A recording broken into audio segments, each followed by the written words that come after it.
স্বজনদের সঙ্গে ঈদ করতে রাজধানী ছাড়ছেন নগরবাসী। আর এই মুহূর্তে সেই ঈদযাত্রার খবর জানাতে আমাদের দুই সহকর্মী যুক্ত হয়েছেন ঢাকার দুটি স্টেশন থেকে। মহাখালী বাস টার্মিনাল থেকে যুক্ত হচ্ছেন হাবিবুর রহমান অভি এবং সদরঘাটে লঞ্চ ঘাটে আছেন সহকর্মী তসলিম হোসেন রনি। আমরা শুরুতেই যাব রনির কাছে। রনি,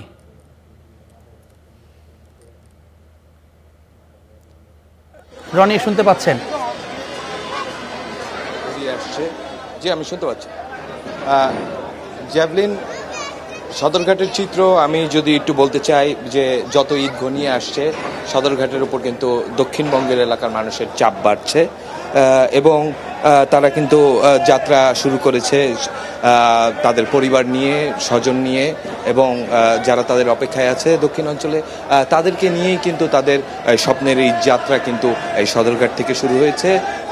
সদরঘাট থেকে কিন্তু দুপুর 2টা থেকে কিন্তু রীতিমতো দক্ষিণবঙ্গের বিভিন্ন এলাকায় লঞ্চ ছুটে চলেছে এবং এই লঞ্চের কিছু বিড়ম্বনা মাঝখানে আমরা দেখেছি। চাঁদপুর রুটের লঞ্চগুলো কিন্তু যথাসময়ে ঘাট ত্যাগ করতে পারেনি, কিন্তু বরিশাল, ভোলা এবং কুয়াকাটার উদ্দেশ্যে ছেড়ে যাওয়া লঞ্চগুলো কিন্তু আপনার যথাসময়ে কিন্তু সদরঘাট ত্যাগ করেছে এবং নৌ পরিবহন মন্ত্রী এবং প্রতিমন্ত্রী আজকে কিন্তু সদরঘাট পরিদর্শন করেছেন এবং তারাও কিন্তু সাংবাদিকদের সঙ্গে কথা বলেছেন এবং তারাও বলেছেন যে কোনো অনিয়ম, তেলের মূল্য বৃদ্ধির কথা বলে যদি লঞ্চ কর্তৃপক্ষ ভাড়া বেশি নেওয়ার চেষ্টা করে তাহলে তারা এই লঞ্চের বিরুদ্ধে কিন্তু ব্যবস্থা নেবেন, এরকম কিন্তু শোনা গেছে। এবং যাত্রীদের উদ্দেশ্যে বলছে যে লঞ্চ টার্মিনালে আসার পরে কিছু নিয়ম নীতি থাকে, সেগুলো পালন করে কিন্তু আপনার এই লঞ্চে ওঠার যাত্রাটা শুরু করতে হয় এবং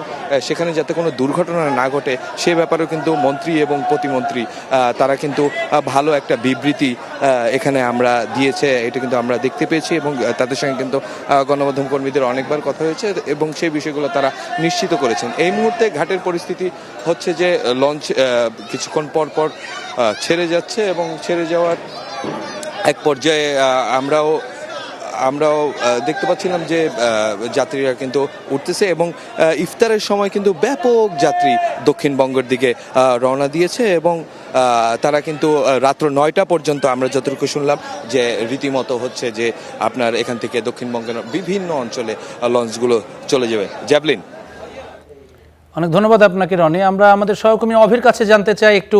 অভি, আমাদেরকে জানাবেন মহাখালীতে আছেন, কি অবস্থা সেখানে? সড়ক পথে যেই ভোগান্তির চিত্র প্রত্যেকবার আমরা দেখি, বিশেষ করে উত্তরবঙ্গগামী যে বাসগুলো, সেই রুটের বাসগুলোকে সঠিক সময়ে ছাড়ছে কিনা, যাত্রীরা টিকিট পাচ্ছেন কিনা, ভাড়া নিয়ে কোনো ধরনের অভিযোগ করেছেন কিনা? আজ কিন্তু ছিল সরকারি অফিসের শেষ কর্মদিবস, অর্থাৎ কাল থেকে 17 থেকে একদম টানা 7 দিনের ছুটির জন্য প্রত্যেকটা স্টেশন, যেটা বলছিলেন যে দক্ষিণ, আমি কিছুক্ষণ আগে আমাদের সহকর্মী রনি জানাচ্ছিলেন যে সদরঘাটে দক্ষিণবঙ্গমুখী যে মানুষ সেখানে চাপ রয়েছে। আমাদের এই যে মহাখালী বাস স্ট্যান্ডে এখানে কিন্তু উত্তরবঙ্গের মানুষের ভিড় রয়েছে এবং এতটা ভিড় যে এখান থেকে কিন্তু টানা বাসের আমরা লাইন একটু দেখাই। এই বাসগুলো কিন্তু টোটালটাই কিন্তু আমরা দেখছি যে ময়মনসিংহ, নেত্রকোনা, ভালুকা এই লাইনের কিন্তু বাসগুলো লম্বা লাইনে দাঁড়িয়ে আছে।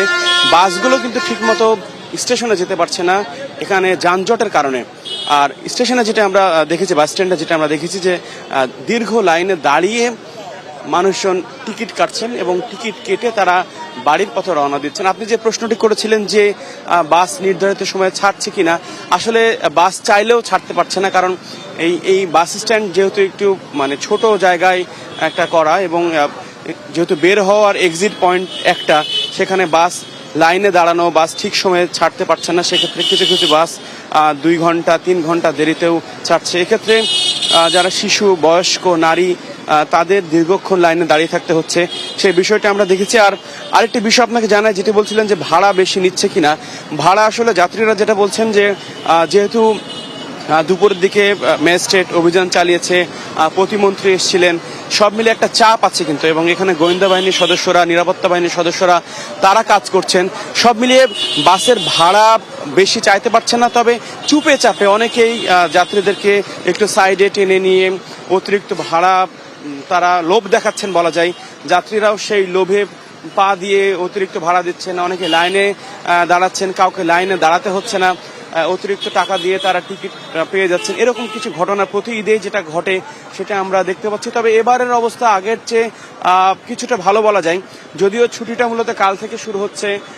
বলা যায় যে এখন বাড়তি যে চাপ, বাড়তি রাস্তায় যে ভোগান্তি, সেই ভোগান্তি এড়াতে মানুষজন যে স্টেশনে এসছে তারা আগে ভাগে যাত্রা শুরু করবেন, সেখানে কিন্তু আমরা ভোগান্তি দেখছি। তো বলা যায় যে ঈদ উল ফিতর উপলক্ষে মানুষজন নারীর টানে বাড়ির পথে যাত্রা শুরু করেছে সকাল থেকে, সে খবর আমাদের গণমাধ্যম কর্মীরা, আমাদের সহকর্মীরা জানাচ্ছিলেন। তবে এখনো কিন্তু মানে সেই চাপটা আমরা এখনো দেখিনি, যে চাপটা হয়তো কাল পরশু এরপরে শুরু হবে। তবে এখন পর্যন্ত বলা যায় যে অবস্থা মোটামুটি ভালো। ম্যাজিস্ট্রেট বা প্রতিমন্ত্রী তারা যদি আরো শক্ত অবস্থানে থাকেন, সেক্ষেত্রে হয়তো মানুষের ভোগান্তি ঈদ যাত্রাটা এবার আগের তুলনায় ভালো হবে। অনেক ধন্যবাদ আপনাকে অভি।